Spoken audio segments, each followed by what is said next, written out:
called Up on the Housetop. By the way, Merry Christmas.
I could tell that was Up on the Housetop, could you? The next song is actually not a Christmas song, but it's a celebration of oil for it's a traditional. It's usually done about this time, but it's a Jewish song, which, if you remember, Christ was a Jewish rabbi, and this is called the Hanukkah song. The kids love it because of the beat. Hope you enjoy it.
Our final song is Rudolph the Red-Nosed Reindeer, and for sixth graders, it's kind of a tough song. I didn't think we were going to be able to do it, so I was going to do it with just a few of the kids, but the rest of them learned it.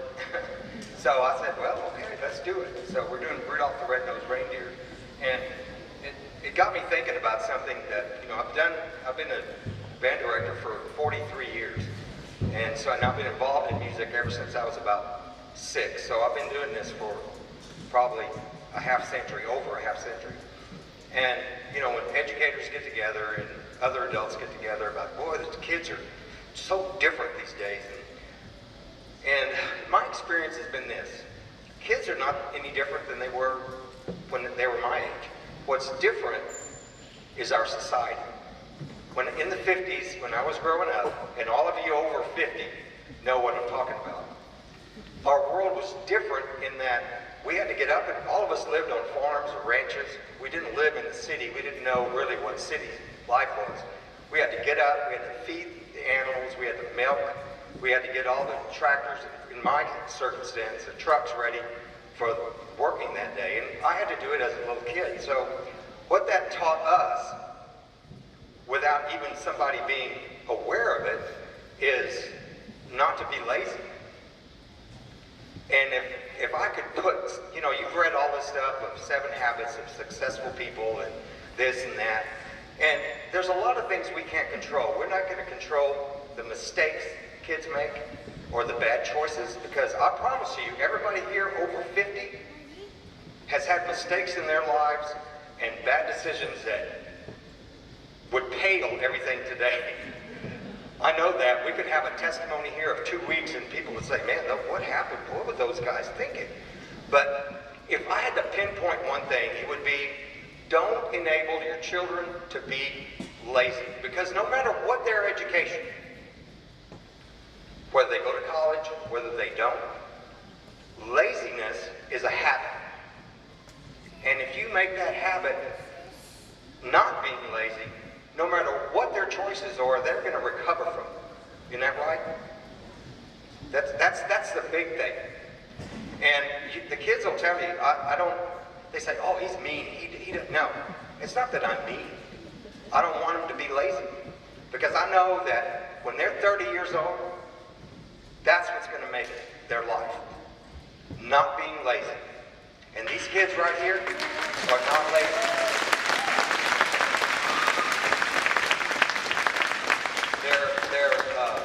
They're just like we were, they're like our grandparents were, and you go further back, they're just like that. What we can control is that part.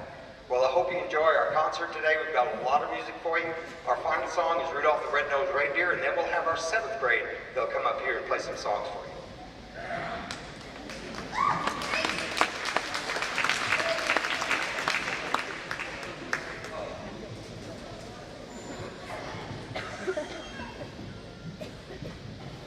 At the beginning, we have this mysterious music, and Dalton's going to be playing these icicles over here. And then we have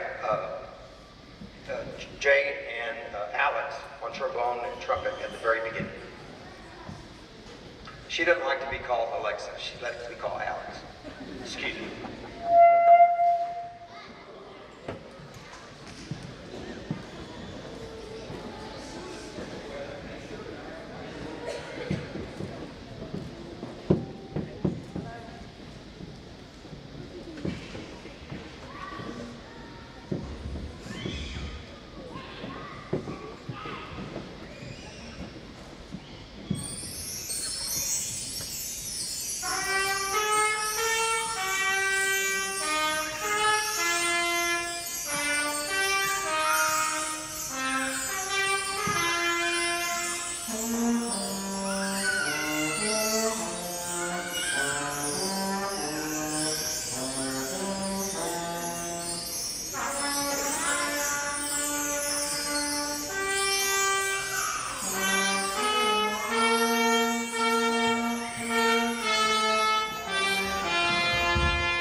That was called Jamming on the Rooftop, in case you didn't know what the name of that was.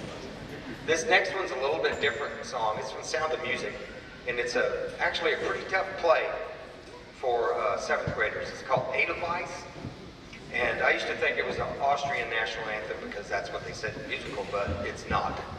But it is a beautiful song. Hope you enjoy it.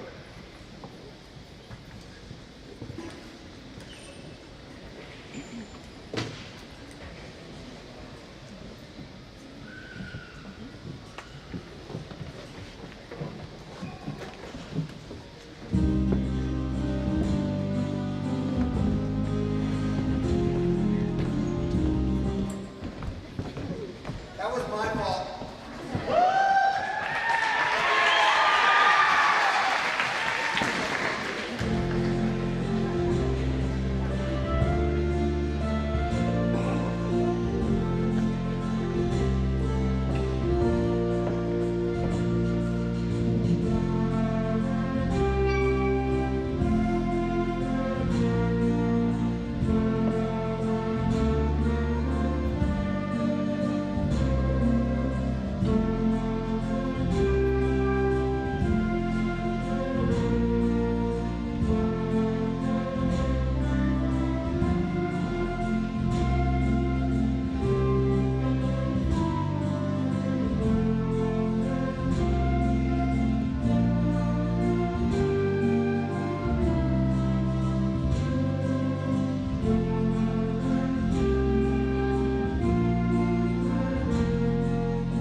This song a lot of you will remember, especially those of you that are my age and older.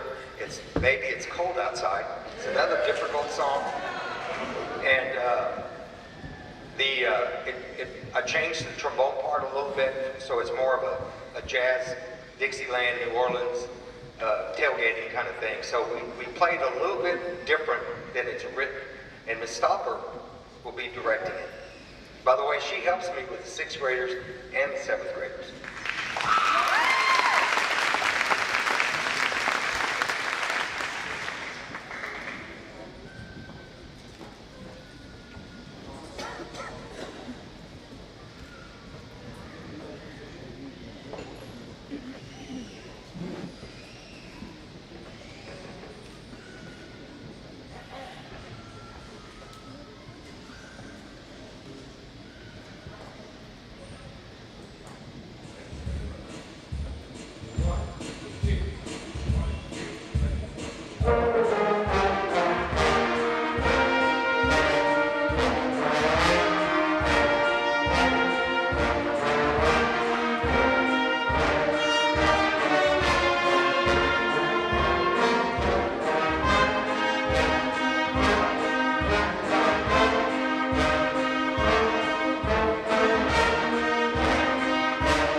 I'll play this next song that we're going to play, which is our first one, because of its significance. This is, it's called "'Twas in the Moon of Wintertime." Most people don't know that this is the very first carol of the Americas. In the 1600s, they sent a Jesuit priest to the Huron Indians, or what they didn't even know the name of them, and to teach them the story of Jesus, he put words to a French song, which is what this is, so they could sing it in their language and know what the story of Jesus was. Now, he had to change some things because they didn't have sheep or a manger, and so he changed some words to it. But this is the first carol of the Americas, and kind of the sad story was that they never heard back in Europe from this Jesuit priest for a long time, because back then the only way they would know or get any word would be from trappers and traders that would take months and months to make the trip, and they found out they hadn't heard anything, so they sent another Jesuit priest, and he heard them singing this song, and so he realized what had happened. And this has been a long time ago, but I hope you enjoyed it. It's a beautiful piece. By the way, this is a high school band.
This next song is from a movie called Polar Express.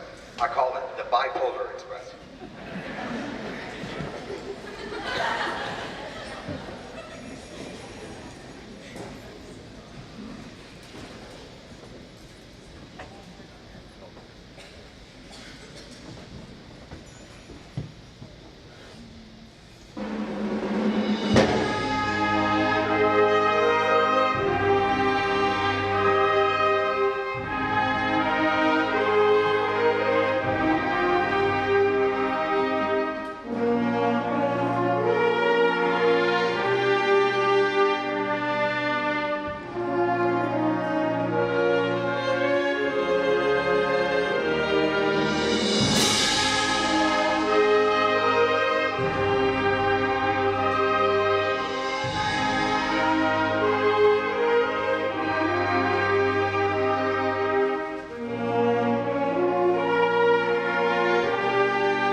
I wish I was so good that I could say they play all this well because of me, but that's not it.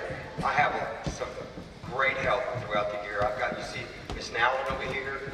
You saw Miss Becky helps me. There's somebody that's not here that helps a great deal is Mr. Dan Wynn. That he couldn't be here tonight, but he helps with the percussion and with the band. And I've got some people that behind the scenes that all through the all through the year, always there. And I've got to be able to say thank you. I can't thank them enough. But Samantha Smith is a behind the scenes, things that no one knows about that she takes care of for me. When we need this, we have to get that there. Samantha's, stand up, Samantha, so they see you. We have Cassie and Kenneth Hoffman. Where are you? They make sure that they make sure our water gets there, that if he's a diesel mechanic, so if we break down, he drives my truck. We had to change trailers in the middle of the game. It didn't change any of the logistics of getting home and things like that. And they're there for me all the time. And Mindy, where are you, Mindy?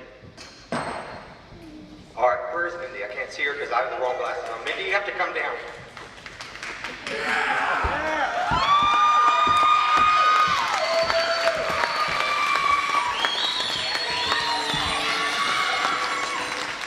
She's going to talk and she doesn't know it, so I'm going to get her after this.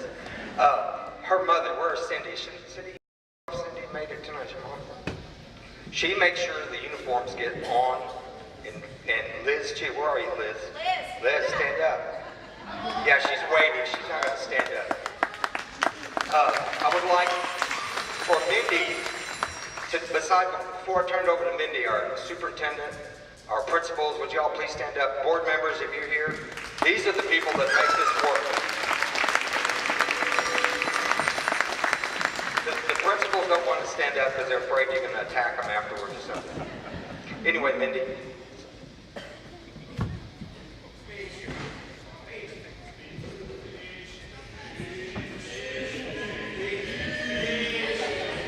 Great.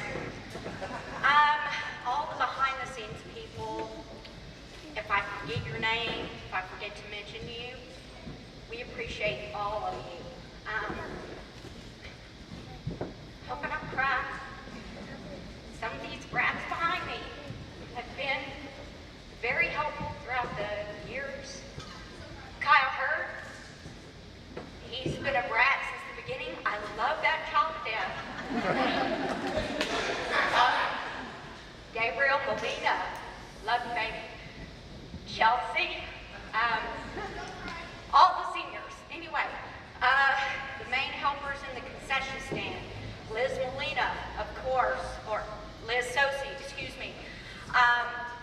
Her wife Teresa, Yvonne Hernandez. We've got the Nowlands, we've got the Zions, we've got the Hoffmans, we've got so many people.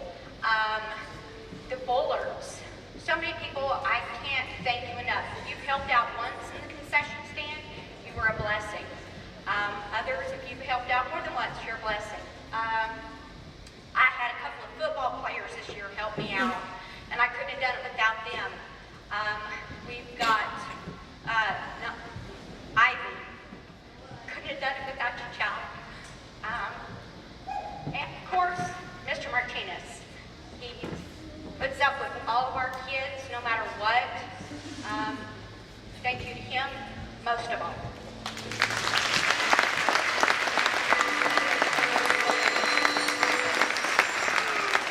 As you can see, this is a community-wide band. This group of kids and the ones you heard before are a product of you. I just have the blessing of being able to lead this and put it in the direction that it needs to go. But if it's a train, you're the tracks and the rails and the engine that makes that train go. And I am very appreciative of you letting me have the privilege of working with your students. And Mindy was saying the kids can be a pain in the butt sometimes. Well, she can too. But I love her to death. Never.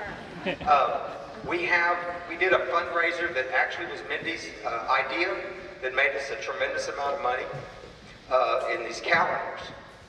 And we still have about 10 left. 10? They're 10, and they're $10 each. If you'd like to purchase some more, we don't have change, but if you'd like to take 2, and that way you can give them as a Christmas present, you'd be welcome to do it. See Meredith right afterwards, I think, right? Am I saying the right thing? Yes, we don't have that many left, so we made about over $3,000 off that one fundraiser, and it was not really that hard of a sell. The hardest part was a few kids that went out and got the ads for it, and I understand that next year we're going to have even more ads, and people want to be on there. So it's a quick way where all your events, football games, and everything that we have is on the calendar for the whole year, and it follows the school year, not the calendar year. So it's a big deal. Well, I want to wish you a happy Christmas, a Merry Christmas. Hope you get to spend time with your family, and please be safe. I have these concerts in the afternoon. I have them on Sundays for one reason, because the kids are involved in so many things, for one. And if we were to have it during the week, there are people that can't come. And I want every grandparent to be here, and they can drive in the dark and get home. I mean, they can drive at night, during the daytime, and not have to drive at night to enjoy their kids. So thank you very much. Our last number, and if you could help afterwards move all this equipment back, that would be appreciated, especially the men in their 30s. 30s and 40s at the prime of your lives. This would be greatly appreciated. This last piece is a new one. We've never done this before. It's a pretty difficult one too to do, but it's a beautiful piece. It has two songs that you're in it, mainly that you're going to recognize, and it's a pretty epic Christmas song. So thank you again.